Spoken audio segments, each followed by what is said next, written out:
నా కోసం కలువరి గిరిలో మరణించిన యేసయ్యా నీ పాపిని క్షమించవా నీ దోషిని క్షమించవా దేవా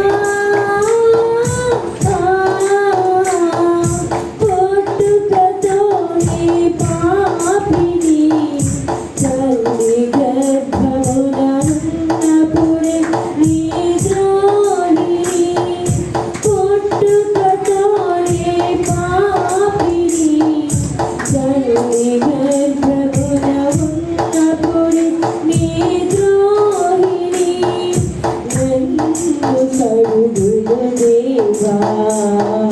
మంచుకన్న తెల్లనవలేను నన్ను కడు